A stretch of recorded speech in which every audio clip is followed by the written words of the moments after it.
Assalamualaikum warahmatullahi wabarakatuh. Apa kabar anak-anak? Jumpa kembali dengan Pak Guru. Dan pada kali ini kita akan membahas materi pelajaran Pendidikan Budi Pekerti kelas 5 semester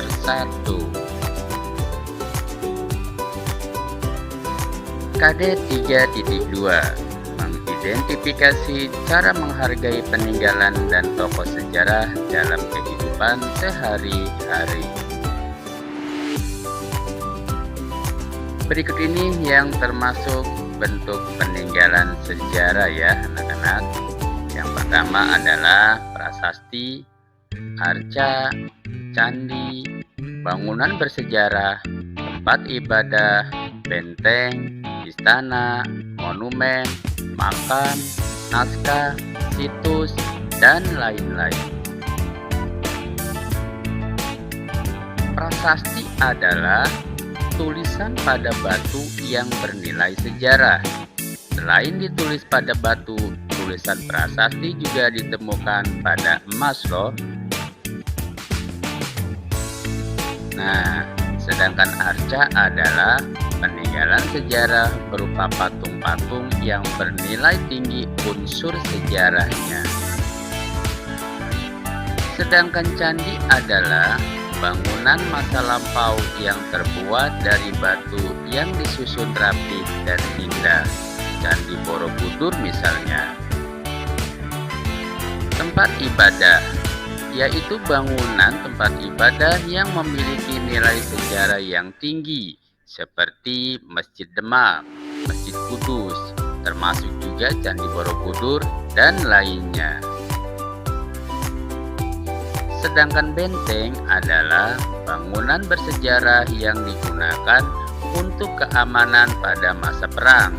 Contohnya adalah Benteng Van der Wist di Jawa Tengah, Benteng Marburg di Bengkulu, dan Benteng Rotterdam di Makassar. Sedangkan istana adalah bangunan tempat tinggal pemimpin negara, misalnya Keraton Yogyakarta, Keraton Cirebon, Istana Negara, dan Istana Bogor. Sedangkan monumen yaitu bangunan yang didirikan untuk mengenang jasa seorang tokoh atau suatu peristiwa penting yang terjadi di masa lalu. Misalnya Monumen Nasional, Monumen Pancasila, Bandung Lautan Api, dan sebagainya. Makam disebut sebagai salah satu peninggalan bersejarah karena makam tersebut adalah tempat dikuburnya para tokoh sejarah. Misalnya makam para wali Songo, makam Insinyur Soekarno, dan lain-lain. Naskah adalah bentuk peninggalan sejarah berupa tulisan, misalnya buku atau kitab, dan juga dokumen penting lainnya. Sedangkan situs yaitu suatu daerah tempat ditemukannya benda-benda prasejarah atau purbakala, baik itu berupa tulang manusia, tulang hewan, peralatan yang digunakan pada masa lalu atau pada masa purbakala. Lalu, bagaimana cara kita merawat dan menjaga peninggalan bersejarah tersebut? Di antaranya adalah dengan didirikannya museum, menjaga dan merawat cagar alam, mengunjungi tempat-tempat bersejarah, menaati peraturan di tempat-tempat bersejarah, dan tidak menjual belikan benda-benda peninggalan sejarah tersebut.